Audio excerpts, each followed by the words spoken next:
Hey everybody, Alex Kozora, SteelersDepot.com, back with some more Pittsburgh Steelers preview and prediction for this Thursday night game, the first primetime game the Pittsburgh Steelers have this year. They are 4-1, taking on the Cincinnati Bengals, 2-4, losers of their last four, but Pittsburgh on the short week, on the road. Let's talk about it. Before we start, if you guys could like this video, subscribe to the channel, and check out the site, SteelersDepot.com.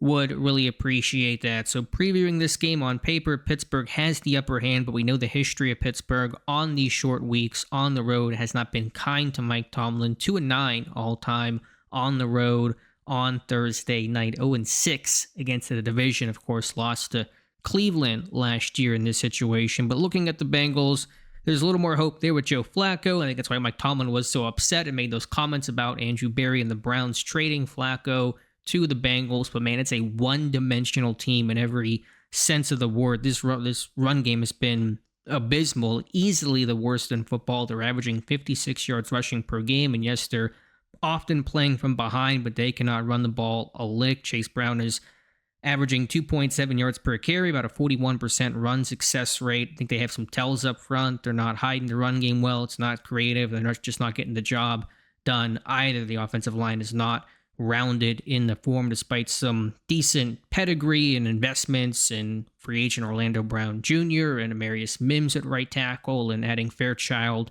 at left guard. The Bengals seem to have a new left guard every single year to try to combat Cam Hayward, who has dominated guys like Cordell Volson and just the Cincinnati Bengals at large. And so we'll see what Fairchild, the rookie, can do. But the Bengals run game has been really porous, and Burrow is in the lineup.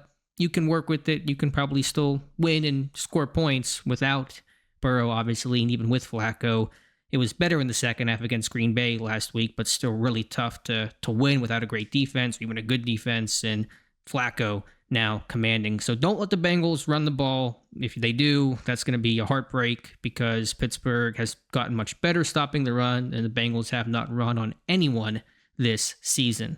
With the pass game, Flacco, I thought, really struggled in Cleveland. I can certainly see why, A, he was benched, and then B, why he was traded. He was really locking on the first reads, was too mistake prone, but he played clean in that Green Bay game, and that was a big thing the Bengals have been missing. They were turning the ball over in bunches, and Flacco got the ball out really quickly, 2.35 seconds, only one sack, no interceptions, 2 touchdowns, and just let his guys go make plays. Jamar Chase, he got T. Higgins more involved than he had been any given game this season. There's certainly still some weapons to contend with. Chase and Higgins is where it starts. Chase, one of the best receivers in football, very formation flexible. He aligns everywhere. He's not just a static guy. Higgins is a bit more static, but a big power forward type of dude. There's also Noah Fant, an athletic tight end that has hurt Pittsburgh in the past, and even Andre Joseph, the number 3 receiver, that's a really talented guy who's made a couple big plays. But we know Pittsburgh added the corners they did. Darius Slay, Jalen Ramsey, investing in the secondary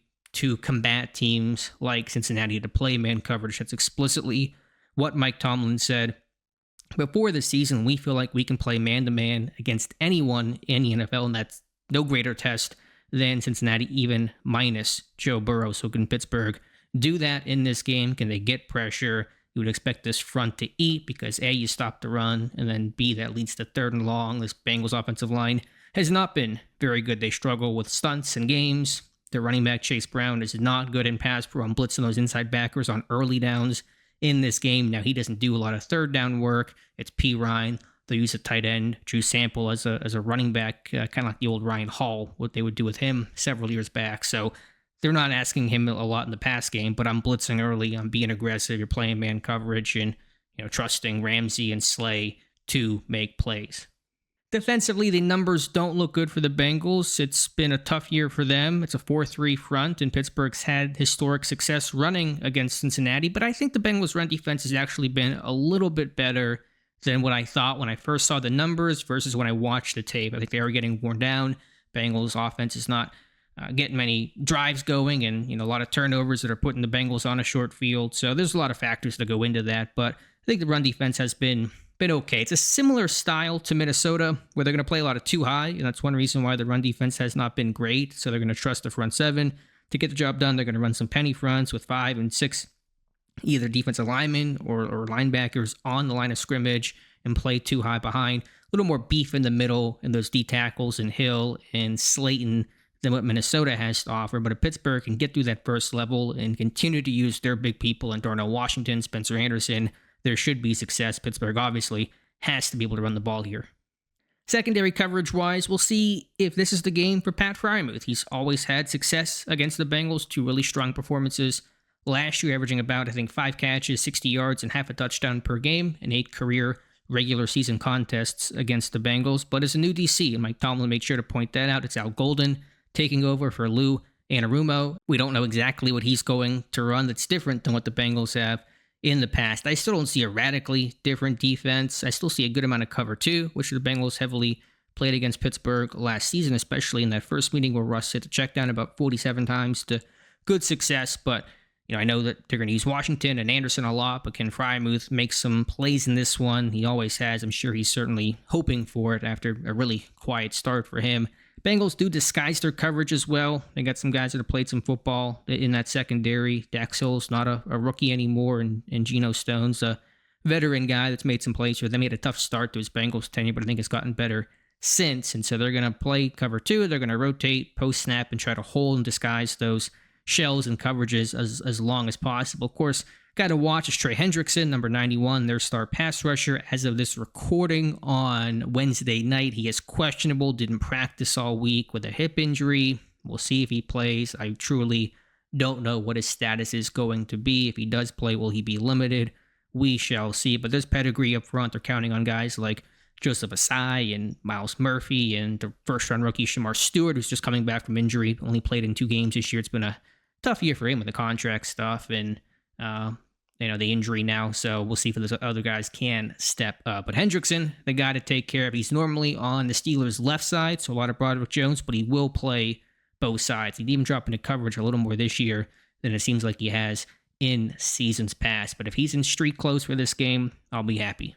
Last thing to note is just can't have any special teams gas. I'm always worried on a short week. You get really kind of one good day of practice Tuesday, and you have some injuries and things to deal with, and you lose Miles Killebrew, your special teams captain, your personal protector on the punt team, the quarterback. I don't know who's going to take over that role. Kenneth Gainwell filled in for Killebrew in the Browns game. I don't know if he'll continue those duties or if they'll pivot to somebody else. We'll see if they make any roster elevations or activate Malik Harrison off of IR. Again, recording this Wednesday, so those moves aren't due until Thursday at 4 p.m. Eastern time. But just can't have any self-inflicted wounds of an error where you allow a block punt or a big run back or just something stupid. And when you're trying to make those adjustments and put new people in important positions on the fly, on limited reps, limited film study, it's all condensed. You worry about that. Then Pittsburgh, again, the history on the road, short week, divisional opponent. Divisional games are always weird and closer than people expect. You don't like that recipe. Now, having said all of that, my pick for this game, and I picked the Steelers to beat the Browns last week, so I really stuck my neck out for that one. I know you guys were happy about that. Picking the Steelers again, overcoming history, slaying their Dragons, winning this one 17-13, low scoring, sloppy affair. That's how I think these Thursday night interdivision games go. But Pittsburgh, they're playing really good football. They're winning up front, and that's really why I'm picking Pittsburgh. I think that trench play can carry even on these short road games if you're stronger and more physical up front. And the Bengals, that run game is just so one-dimensional. And if you're one-dimensional against the Steelers pass rush that's got 17 sacks in 3 games, I know Flacco's a veteran. He'll get the ball out of his hand, but he's not mobile. It's hard to see Pittsburgh having struggles unless they make a lot of mistakes on their own accord. If they can play clean like they have and have 0 sacks and 0 turnovers like the Cleveland game, then even if the offense is a bit clunky and they give up a play or two in the pass game, they should come out on top. But it's divisional games, the history in this position against the Browns last year, so we'll see what happens. But to win this one, to go to 5-1, to have the mini bye, be 2-0 in the division, where no one else is better than 2-5. At that point, the Bengals would be still in second place. That is a great place for Pittsburgh to be. So what an opportunity. Got to capitalize on it.